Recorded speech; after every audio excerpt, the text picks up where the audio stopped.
जय हिंद। कैसे हैं आप लोग? ठीक। चलिए, आशा करते हैं आप लोग ठीक होंगे। हम लोग भारतीय भूगोल पढ़ रहे हैं। भारतीय भूगोल में जो इस समय वर्तमान में हम लोग शुरू किए वो है भारतीय भूगोल का जो आर्थिक वाला पार्ट है, जो आर्थिक वाला भाग था उसको शुरू किए हैं। तो हम लोग जैसे खनिज के बारे में, मुख्य रूप से खनिज के बारे में हम लोग शुरू किए हैं। तो आर्थिक वाला भाग है, हम लोग फिजिकल मतलब Indian geography, physical Indian geography देख चुके हैं। तो इसके बाद हम इसको शुरू किए, तो आप लोग पहले उसको देखिएगा, वो सभी देख लीजिएगा, फिर इसको भी देखिए। ऐसा नहीं कि इसको नहीं देखिएगा, इसको देखने के बाद उसको देख लीजिएगा, ठीक। तो हम लोग कल जो देखे थे वो है खनिज के बारे में। खनिज के बारे में हम लोग इससे पिछले वाले वीडियो में, पहला वीडियो था, हम लोग समान रूप से पृष्ठभूमि, जिस प्रकार सभी टॉपिक शुरू करने से पहले पृष्ठभूमि देखते हैं, उसी प्रकार खनिज मतलब आर्थिक भूगोल को शुरू करने के लिए हम लोग खनिज देखे हैं कि खनिज वास्तव में है क्या। तो खनिज बताया गया था। इसके बाद खनिज के दो प्रकार बताए गए थे, धात्विक खनिज, अधात्विक खनिज। फिर उसके बारे में बताया गया था। फिर धात्विक खनिज को दो भागों में बांटा गया था, जिसमें लौह और अलौह धात्विक खनिज। तो इतना कल बता दिया गया था। फिर वही खनिज जो है, जैसे लौह अयस्क है, एक खनिज है। अब इसी खनिज की विशेषताएं देखनी है। मैग्नीज है, ये खनिज है, इसी की विशेषताएं देखनी है, कहाँ पाया जाता है इसके बारे में देखना है। तो यही सब देखना है। तो आज हम लोग यही देखेंगे। कोई परेशानी तो नहीं? चलिए आइए। तो पहले वाला वीडियो इसे देख लीजिएगा, फिर इसको शुरू करिएगा। ठीक है। तो खनिज तो अब हो गया। खनिज के अब हम इससे पहले खनिज वाला आप देखिएगा तो फिर समझ में आ जाएगा। आज हम लोग शुरू करेंगे भारत में जो लौह अयस्क है। लौह अयस्क मतलब लौह अयस्क क्या है? आयरन ओर जिसे कहते हैं।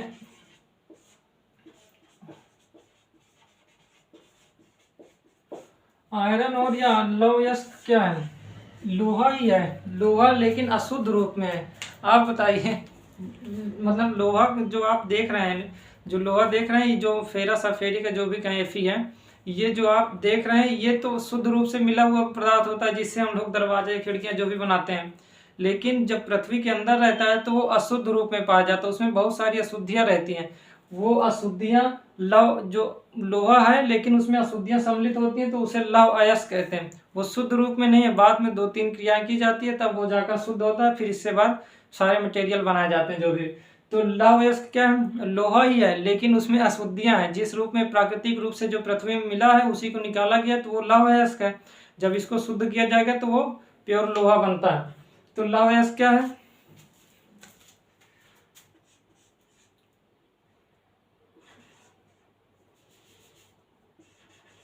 पृथ्वी के अंदर लोहा शुद्ध रूप से प्राप्त नहीं होता, बल्कि उसमें नहीं होता, बल्कि उसमें अशुद्धियां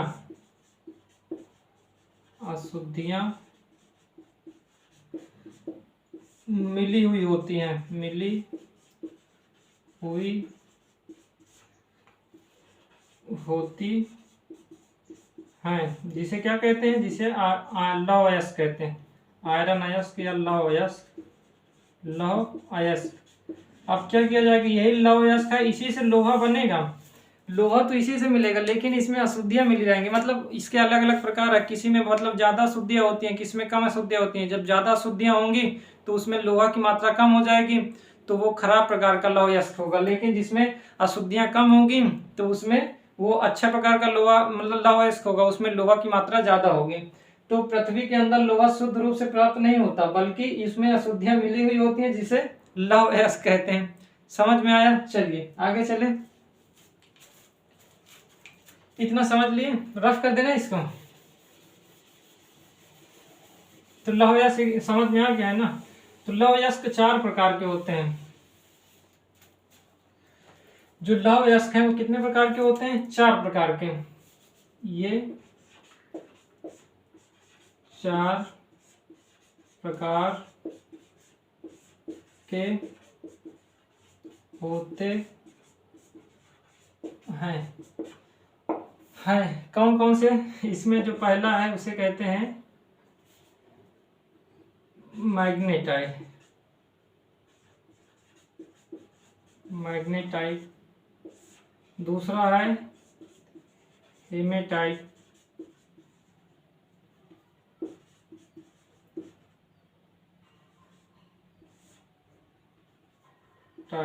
तीसरा है लिमोनाइट। और चौथा है सीडेराइट। तो ये 4 प्रकार के लोहे हैं। ये 4 प्रकार के लोहे मतलब लोहा का मतलब लौह अयस्क है 4 प्रकार के। ये अलग अलग, इसमें लोहा की मात्रा अलग अलग होती है, इसलिए इसके प्रकार में डिवाइड किया गया। इस प्रकार को कब डिवाइड करेंगे, जैसे मान लेते हैं इसमें लोहा की मात्रा अलग होगी, इसमें लोहा की मात्रा अलग, इसमें और इसमें अलग अलग होगी। मतलब इसमें अशुद्धियां किसी में, इसमें अशुद्धियां कम है, इसमें उससे ज्यादा है, उससे ज्यादा है, इसमें सबसे ज्यादा अशुद्धियां हैं। तो अशुद्धियां ज्यादा होंगी तो लोहा कम मिलेगा, लोहे के अंश कम मिलेंगे। अशुद्धियां कम होंगी तो लोहा के अयस्क, जो लौह अयस्क है उसमें से लोहा ज्यादा मिलेगा अगर अशुद्धियां कम होंगी। तो उसी के आधार पर ये 4 प्रकार में बांटा गया लौह अयस्क को, मैग्नेटाइट, हेमेटाइट, लिमोनाइट और सीडेराइट। कोई परेशानी तो नहीं। तो हम मैग्नेटाइट देखते हैं, हेमेटाइट देखते हैं, लिमोनाइट और सीडेराइट, चारों एक एक करके देखते हैं। तो पहला रफ कर दें, इसको लिखा रहने देते हैं। तो मैग्नेटाइट क्या है, जिसमें लोहे के अंश 70% से ज्यादा प्राप्त होता है। जिस लौह अयस्क से लोहे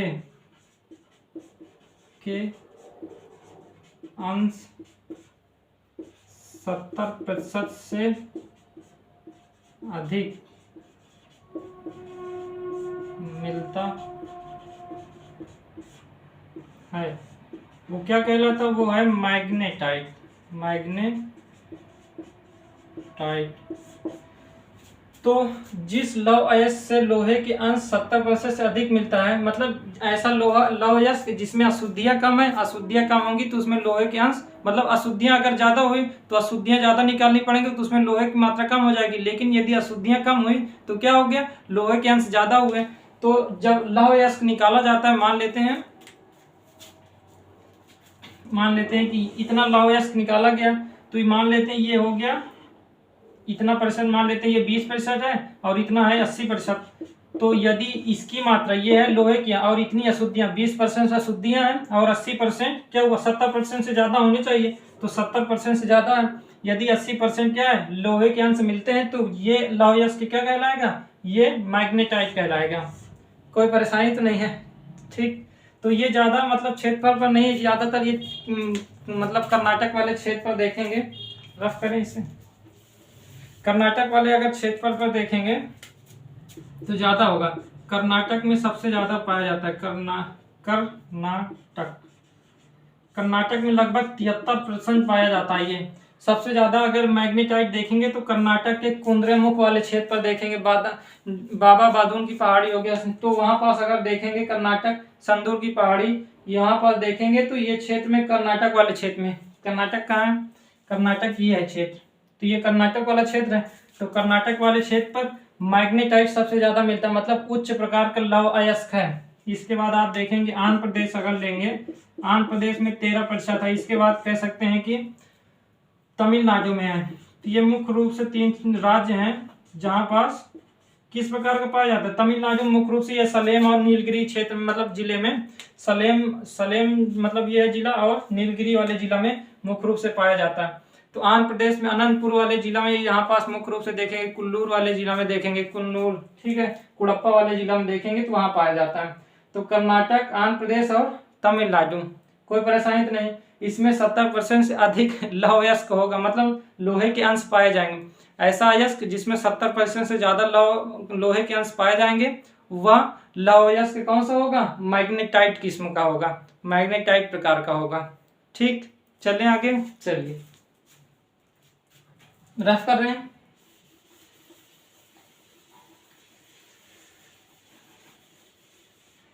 दूसरा क्या है, हेमेटाइट।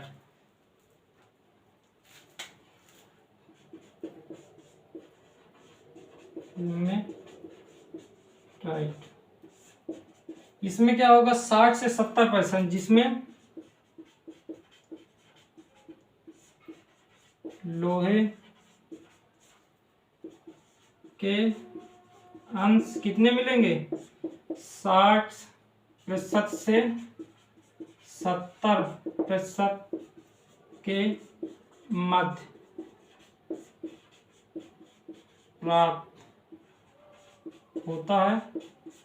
लोहे के अंश 60 से 70% के मध्य यदि प्राप्त होता है तो वो किस प्रकार का होगा, वो हेमेटाइट प्रकार का होगा। सबसे ज्यादा भारत में किस प्रकार का, सबसे ज्यादा इसी प्रकार का, भारत में सबसे ज्यादा इसी प्रकार का लौह अयस्क पाया जाता है, सबसे ज्यादा इसी प्रकार का, इसी प्रकार का लौह अयस्क पाया जाता है, लौह अयस्क। तो भारत में सबसे ज्यादा इसी प्रकार का लौह अयस्क पाया जाता है हेमेटाइट, जिसमें लोहे के अंश 60 से 70% के मध्य होता है। 60 से 70% का मतलब जिस प्रकार वो 70% से अधिक था, इसमें लोहे के अंश मान लेते हैं वो उसी प्रकार है, इसमें मतलब परेशानी की बात है नहीं। मान लेते हैं 35% ये हो गया अशुद्धियां, तो ये कितना बचा 65% ये हुआ, तो क्या हो गया, तो अब इसमें इतनी अशुद्धियां इतनी है, लेकिन ये क्या है 65%, तो इसके मध्य भाग गया, तो 60 से 70%, तो इसका मतलब ये क्या हो गया हेमेटाइट। इतना लोहा पाया जाएगा, इतना क्षेत्र लोहा होगा, इतनी अशुद्धियां होंगी, इतनी बाहर कर दी जाएंगी, इतने प्रतिशत लोहा मिल जाएगा। मतलब जितना भी लौह अयस्क मिलेगा उसका यदि 60 से 70% के मध्य हमको पाया जाता है, लोहे के अयस्क पाए जाते हैं, और 30% से कम क्या होगा अशुद्धियां पाई जाएंगी, तो वो क्या होगा, किसमें आएगा, वो हेमेटाइट प्रकृति का लौह अयस्क आएगा। ठीक, आगे चलें। ठीक, तो सबसे ज्यादा यही क्षेत्र पर, मतलब जहां भी देखें, अगर छत्तीसगढ़ झारखंड वाले क्षेत्र पर, उड़ीसा वाले क्षेत्र पर देखेंगे तो सबसे ज्यादा यही क्षेत्र में पाया जाता है।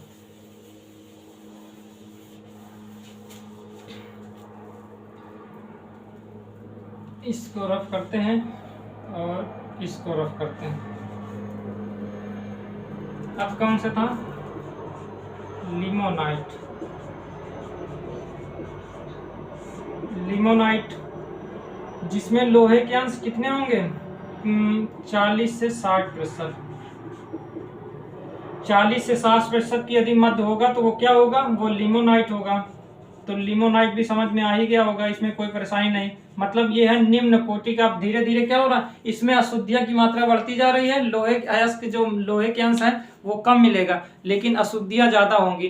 कोई भी क्षेत्र होगा वहां अशुद्धियां ज्यादा होंगी, उस वाले लौह अयस्क में, उसमें ज्यादा, जिस लौह अयस्क में अशुद्धियां ज्यादा हुई, मतलब कितनी 60 से 70%, 40 से 60% यदि लोहे के अंश मिलेंगे, तो मतलब इसका मतलब क्या हो गया 60 से 40% अशुद्धियां भी मिलेंगी, मतलब उसी के अनुपात में, तो मध्य होगा, तो वो लिमोनाइट वाला लौह अयस्क कहलाएगा।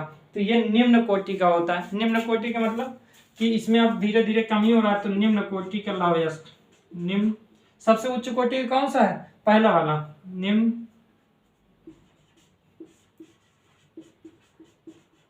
कोटि का लौह अयस्क। रफ कर दें, कोई परेशानी तो नहीं, यहां तक इतना लिख लिए। चलिए अब एक बचा है जिसे कहते हैं सीडेराइट। क्या कहते हैं, सीडेराइट।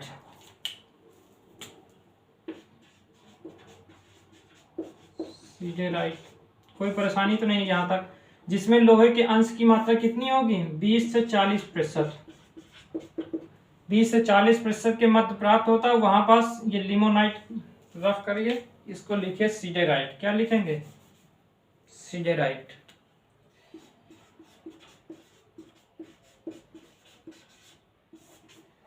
ये भी निम्न कोटि का होता, अति निम्न कोटि का, अति निम्न कोटि। ठीक है, मतलब सबसे ज्यादा खराब जो है यही है। इसमें 20 से 40%, मतलब जितनी एनर्जी इसमें लगाएंगे उतना, अगर हमें सबसे पहला वाला मैग्नेटाइट मिल जाए तो बहुत बड़ी बात है। सीडेराइट एकदम निम्न कोटि का होता है, तो जिसमें लोहे के अंश 20 से 40% के मध्य प्राप्त होता है, वो सीडेराइट क्षेत्र आता है। अति निम्न कोटि का लौह अयस्क होता है। देखिए निकालने में तो उतना ही लगेगा, टाइम भी उतना ही लगता है, संसाधन भी वही लगेंगे, लेकिन यदि सीधे राइट निकल रहा है वहां पास तो क्या होगा, उसमें लोहे की मात्रा कम होगी, इसका मतलब बचत कम होगी, खर्च ज्यादा है। ठीक, तो सीधे राइट समझ में आ गया, ये भी समझ में आ गया, चारों आ गए, मैग्नेटाइट, हेमेटाइट, लिमोनाइट और सीधे राइट। कोई परेशानी तो नहीं है। आगे चलें। सबसे ज्यादा हमारे भारत में क्या पाया जाता है, वो है हेमेटाइट, सबसे ज्यादा पाया जाता है। सबसे उच्च कोटि का कौन सा है, सीडेराइट। कौन से क्षेत्रफल पर सबसे ज्यादा है, वो है ये कर्नाटक वाले क्षेत्रफल पर। कुंद्रेमुख है और बाबा बादुन की पहाड़ियां, यहाँ पास संदूर की पहाड़ियां हैं, इस क्षेत्र में पाया जाता है। ठीक है, और यहाँ पास नीलगिरी सलेम है तो यहाँ पर पाया जाता है, और आंध्र प्रदेश में भी पाया जाता है। आंध्र प्रदेश में अनंतपुर वाले क्षेत्र मतलब जिले वाले क्षेत्र में पाया जाता है, कुड़प्पा वाले कुरनूल वाले क्षेत्र में पाया जाता है। तो कोई परेशानी तो नहीं, आगे चले ना। ठीक, अब हम राज्य वर्ग देख लें कि किस किस राज्य में क्या क्या पाया जाता है, बस उतना देख के समाप्त हो गया। ज्यादा थोड़ा सा हाँ ये कह सकते हैं, इसमें याद करने वाला थोड़ा पार्ट है। जैसे हम लोग जलवायु मानसून देख रहे थे, वहां समझने वाला ज्यादा था, तो यहाँ पास थोड़ा याद करने वाला ज्यादा है। ठीक, चलिए तो रफ करें। नोट में ये लिख लीजिए कि भारत का जो लौह अयस्क उत्पादन में चौथा स्थान है। नोट में लिख लीजिए, लौह अयस्क उत्पादन में भारत का चौथा स्थान है। मतलब ऑस्ट्रेलिया का है, ब्राजील का है, चीन का है, फिर इसके बाद भारत का है।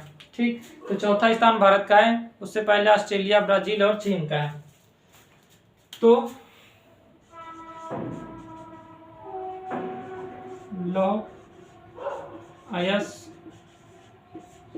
के उत्पादन में भारत का चौथा स्थान है,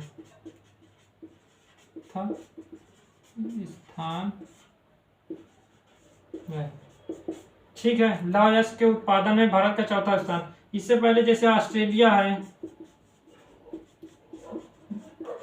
और ब्राजील, चीन, ये सब हैं, तीन ये हैं, और चौथे स्थान पर भारत है। ऑस्ट्रेलिया, ब्राजील, चीन है, फिर चौथे स्थान पर क्या है, भारत है। कहाँ भारत, ये है चौथा स्थान। ठीक है, रफ करें। चलिए अब हम थोड़ा सा राज्यों के बारे में देख लें कि जैसे हमको यहाँ पास है, ये हो गया झारखंड, यहाँ पास झारखंड वाला नीचे वाला क्षेत्र, ये उड़ीसा वाला क्षेत्र, ये छत्तीसगढ़ वाला, यहाँ पास तेलंगाना, आंध्र प्रदेश है, ये है तमिलनाडु, इधर है केरल, ये है कर्नाटक, ये है गोवा, ये है मतलब महाराष्ट्र। ठीक है, महाराष्ट्र में भी पाया जाता है कुछ क्षेत्र में, जैसे भंडारा वाले क्षेत्र में, भंडारा जिला वाले क्षेत्र में, और इसके बाद रत्नागिरी वाले क्षेत्र में यहाँ पास पाया जाता है, चंद्रपुर वाले क्षेत्र में यहाँ पाया जाता है। तो उसके बारे में भी थोड़ा थोड़ा देखेंगे। तो भारत में राज्यों की स्थिति देख ले, कहाँ कहाँ पाया जाता है, मतलब राज्य के अनुसार देखते हैं। ठीक, तो सबसे पहले क्या लें, आप बताइए। ये कर्नाटक, ये लीजिए आप, यहाँ पास हम लोग उड़ीसा लेते हैं। थोड़ा सा पहले ये ले, इसको देखने से पहले एक नोट, और उसी नोट में दूसरा पॉइंट थोड़ा लिख लीजिए आप लोग। लौह अयस्क का भंडार सबसे ज्यादा, लौह अयस्क का भंडार सबसे ज्यादा जो है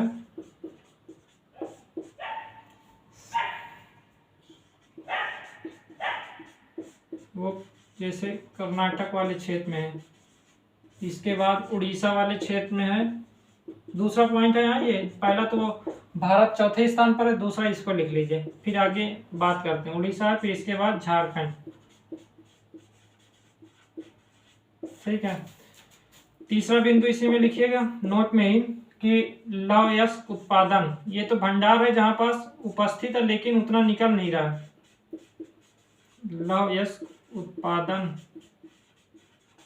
उत्पादन का मतलब जहां से निकाला जाए, भंडार का मतलब स्थित है लेकिन वहां से निकल नहीं रहा, उत्पादन का मतलब जहां से निकल रहा है। लौह अयस्क उत्पादन में सबसे आगे कौन सा है, राज्य की बात करें तो सबसे पहले है उड़ीसा। क्या है, उड़ीसा या ओडिशा जिसे कहते हैं, ओडिशा ही कहते हैं मुख्य रूप से, ओडिशा के बाद है छत्तीसगढ़। क्या है, छत्तीसगढ़। इसके बाद है कर्नाटक, फिर इसके बाद है हमारा झारखंड। झारखंड तो कोई परेशानी तो नहीं है, इतना लिख लीजिएगा। लिख लिए, आगे चलें तो 3 बिंदु या नोट में लिख लीजिएगा, मतलब चौथा स्थान भंडार और उत्पादन वाला। इतना लिखने के बाद अब आगे चलते हैं। ठीक,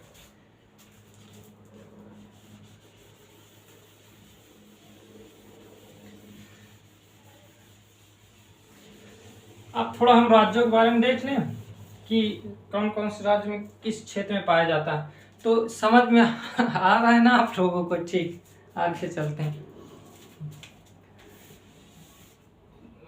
सबसे पहले क्या लें, यहाँ से शुरू करते हैं, इधर से शुरू करते हैं। यहाँ उड़ीसा है, तो पहला क्या लिखेंगे, उड़ीसा।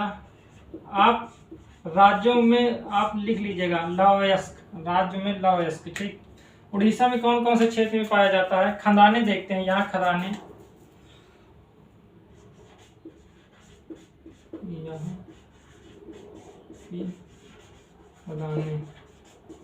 यहाँ मुख्य रूप से जो उड़ीसा में पाया जाएगा वो हेमेटाइट प्रकार का होगा। हेमेटाइट प्रकार का पाया जाएगा, मैग्नेटाइट नहीं। मैग्नेटाइट तो कर्नाटक में सबसे ज्यादा है। तो यहाँ की खदानें अगर देखना चाहें तो गुरु माहिसानी लिख लीजिए, गुरु महिसानी,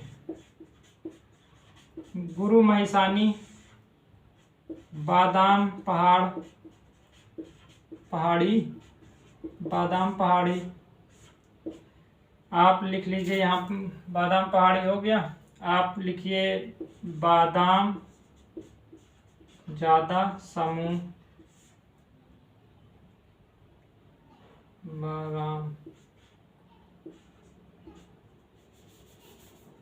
बाराम ज्यादा समूह। आप बोनाई लिखिए, बोनाई। कीरू बुरु लिखिए, कीरू बुरु। ठीक है, इत्यादि कर लीजिए। ये वाला मुख्य रूप से क्षेत्र है।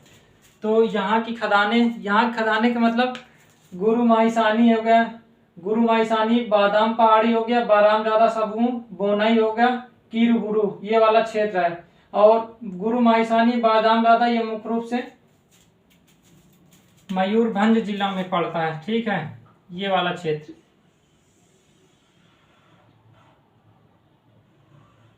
और बादाम ज्यादा समूह हो गया केवंझर जिला में, बोनाई हो गया सुंदरगढ़ जिला, सुंदरगढ़ जिला। और ये वाला है केवंझर जिला, केवंझर जिला। ये है केंदुझर जिला, मतलब यही हो गया मुख्य रूप से ये वाला क्षेत्र दोनों। और ये है हमारा मयूरभंज जिला, मयूरभंज।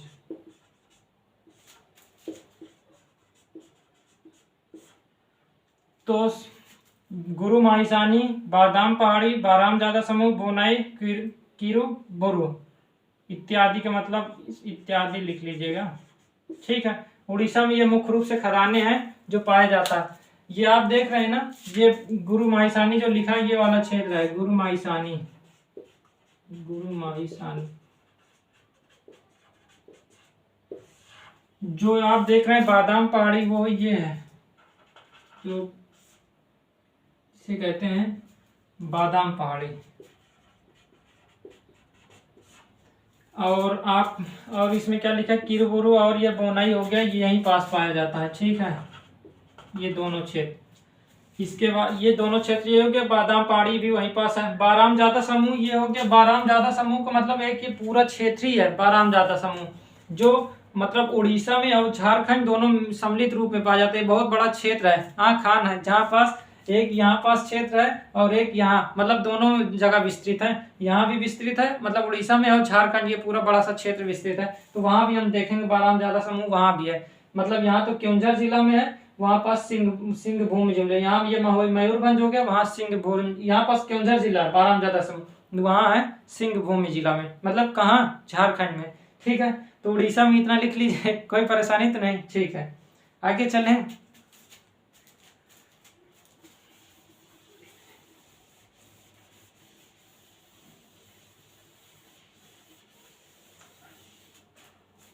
दूसरा लिखिए।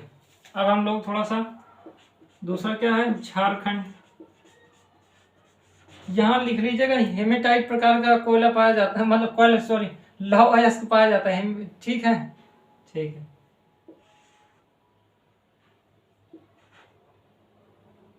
झारखंड, ये आप देख रहे हैं झारखंड वाला, ये झारखंड के बाद बाराम ज्यादा समूह वहीं पास स्थित है। बाराम ज्यादा दोनों स्थान पर स्थित है। बाराम ज्यादा समूह ये कौन से जिला में है, ये है सिंहभूम जिला में। और यहाँ पास एक स्थान बहुत प्रसिद्ध है नोवा मुंडी। नोवा मुंडी में भी यहाँ पास पाया जाता है। गुआ हो गया, और आप देखेंगे पंसीरा बुरु हो गया, पंसीरा बुरु, ये मयूरभंज जिला में सॉरी यहाँ सिंहभूम जिला में ये पाए जाते हैं। सिंहभूम जिला झारखंड में। ठीक है, तो इतना लिख लीजिए। झारखंड में बाराम ज्यादा समूह, नोवा मंडी, गुआ, पंसीरा, ये तो आप देख रहे हैं ना, यही है पंसीरा बुंडू गुआ, यही वाला क्षेत्र है। ये झारखंड वाला क्षेत्र है ना। ठीक है, बिहार से लगा हुआ। ठीक है, कोई परेशानी तो नहीं है सिंहभूम जिला में। आगे चलें, समझ में आ रहा है ना। ठीक है,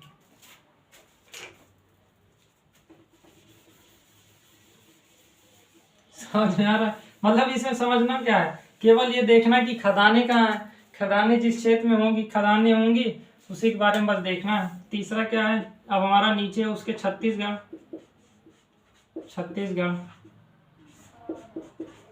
छत्तीसगढ़ में बस्तर जिले में एक पड़ता है, जिसे क्या बस्तर जिले में पड़ता है बैला जिला। बस्तर जिला आप देखेंगे जो है बैला जिला, बस्तर जिला में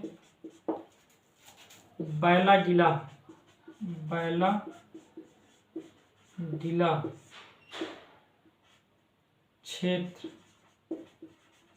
क्षेत्र में पाया जाता है। बैला जिला वाला क्षेत्र है ये वाला जो क्षेत्र, ये आप जानते हैं ना, ये छत्तीसगढ़ वाला क्षेत्र। यहाँ से इधर वाला तो मध्य प्रदेश है, इसके बगल में ही लगा हुआ छत्तीसगढ़। तो ये क्या है, बैला जिला। ठीक है, और ये है दल्ली राजहरा, दल्ली राजहरा, दल्ली राजहरा में भी पाया जाता है। तो बस्तर जिला में बैला जिला क्षेत्र या बैला जिला जिला हो मुख्य रूप से। ठीक है, ये बस्तर जिला में है बैला जिला क्षेत्र वाला भाग। और दूसरा है दल्ली राजहरा, दल्ली राजहरा, और दुर्ग वाले क्षेत्र में भी पाया जाता है, दुर्ग क्षेत्र। तो ये खदानें इस क्षेत्र में स्थित है। ठीक है, छत्तीसगढ़ में। तो बस्तर जिला में कहाँ, बस्तर जिला में है बैला जिला, और फिर दल्ली राजहरा और दुर्ग वाले क्षेत्र में पाया जाता है। छत्तीसगढ़ में यह मुख्य रूप से यहाँ पास जो खदानें हैं किसकी, लौह अयस्क की, जहाँ से निकाला जाता है। ठीक, इसमें समझाने वाला तो कुछ है नहीं। तो ये वाले क्षेत्र हैं, तो ये छत्तीसगढ़ वाला क्षेत्र है, तो ये वाला क्षेत्र स्थित है। तो इसमें समझाने वाला नहीं, केवल बताने ही वाला तो है ना। ठीक है, छत्तीसगढ़ हो गया। कर्नाटक देख लें थोड़ा सा, ये है कर्नाटक वाला क्षेत्र। कर्नाटक पहले देखते हैं, चौथा।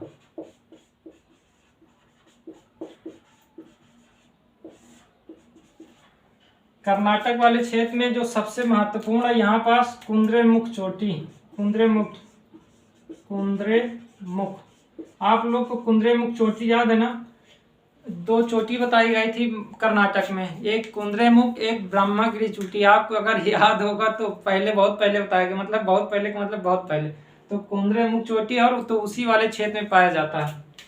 तो कुंद्रेमुख, और एक यहाँ पास सबसे महत्वपूर्ण है जिसे कहते हैं बाबा बादून की पहाड़ी, बाबा बादून की पहाड़ी, इस क्षेत्र में भी पाया जाता है। और सबसे ज्यादा यहाँ पास किस प्रकार का कोयला पाया जाएगा, मैग्नेटाइट, सॉरी कोयला कह रहे हैं, लौह अयस्क पाया जाएगा। ठीक है, तो बाबा बादून, कुंद्रेमुख, और क्या लिखेंगे, संतूर पहाड़ी। ठीक है, शिमोगा, इस वाले क्षेत्र में मुख्य रूप से पाया जाता है। तो इतना लिख लीजिए। 5वां लिखें तो समझ में आ ही रहा होगा। ये वाला क्षेत्र जो आप देख रहे हैं, ये पहला वाला क्षेत्र है कुंद्रेमुख, बाबा बाजून ये है, और इसी के आसपास सिमोगा और संदूर पहाड़ी भी है। कोई परेशानी तो नहीं, इसी के बगली में है। ये नीचे हो गया, एक ये इधर है। ठीक है, ठीक। तो अब इसके बाद हम लोग देखते हैं, ये है तमिलनाडु।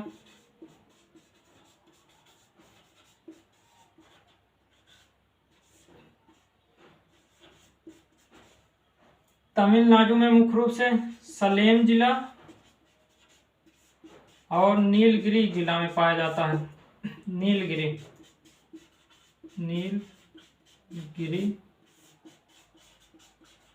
जिला में मुख्य रूप से पाया जाता है। ठीक है, कोई परेशानी तो नहीं। ठीक।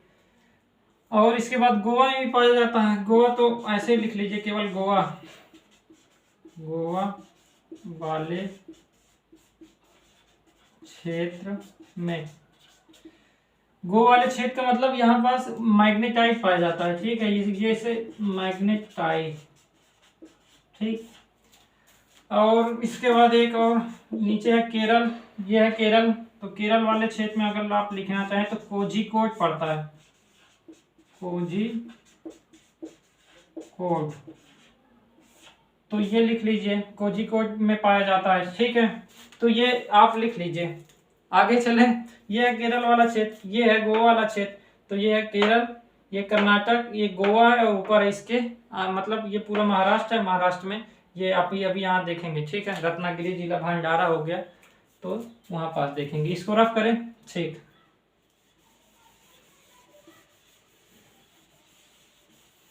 इसमें समझाने वाला तो है नहीं तो समझाया तो जाता है। तो यहां तक हो गया कोझिकोड। अब आप लिखिए, जैसे कौन जो भी बिंदु आप लोग बना लीजिएगा। ये है जैसे महाराष्ट्र। महाराष्ट्र में जो एक मुख्य रूप से जिसे कहते हैं भंडारा जिला, और यहाँ पास रत्नागिरी जिला, रत्नागिरी,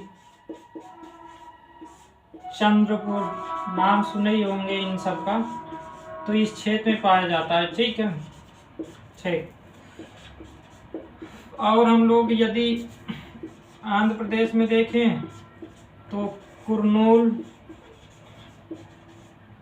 कुड़प्पा जिला, कुर्नूल हो गया, कुड़प्पा हो गया, अनंतपुर,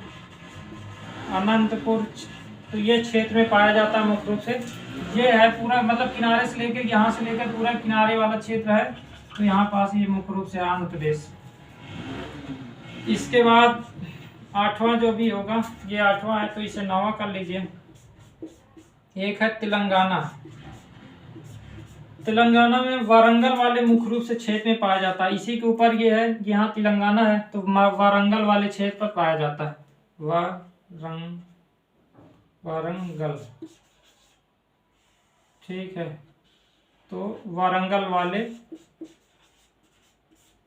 क्षेत्र में। ठीक। यहाँ मुख्य रूप से मैग्नेटाइट ही पाया जाता है। आंध्र प्रदेश आपको बताया गया 13% पाया जाता है आंध्र प्रदेश में, और यहाँ पास कर्नाटक में और तमिलनाडु में मैग्नेटाइट प्रकार का पाया जाता है सबसे अच्छा। ठीक, लौह अयस्क। ठीक, कोई परेशानी तो नहीं हुआ लौह अयस्क में, सब समझ में आ गया। आगे चलें, थोड़ा सा आगे क्या चलना आप लोग सुन लीजिए, अब बस खत्म ही है। कि सबसे ज़्यादा जो हम लोग लौह अयस्क उत्पादन करते हैं, सबसे ज़्यादा जो मतलब निर्यात करते हैं वो है जापान को करते हैं। इसके बाद दक्षिण कोरिया हो गया, पूर्वी यूरोपियन, लगभग 50% जितना उत्पादन होता है उसका जो 50% होगा हम लोग जापान को देते हैं, दक्षिण कोरिया को, पूर्वी यूरोपियन और खाड़ी देशों को देते हैं। इसके बाद फिर अमेरिका को भी देते हैं, चीन को भी आयात करते हैं, निर्यात करते हैं। ठीक है, तो ये सबसे ज्यादा लेकिन जापान को ही हम लोग बहुत सस्ते दाम, मतलब उस समय लौह अयस्क होता है उसकी कीमत कम रहती है। उसके बाद जब उसका मटेरियल बनता है तो उसका मतलब लोहा बनता है, फिर लोहे से जो मटेरियल बनता है उसका मूल्य सबसे ज्यादा होता है ना। ठीक है, तो जापान क्या करता है, लेता है मतलब लौह अयस्क को खरीद लिया, इसके बाद उसका अच्छे से निकाल कर लोहा निकाला, उससे नए नए पदार्थ बनाया, फिर भारत को उसको 4 गुना 5 गुना, मतलब भारत को नहीं विश्व में सभी को फिर बेचता है। तो इनकम इसी कारण बस है वहाँ पास कि कच्चे पदार्थ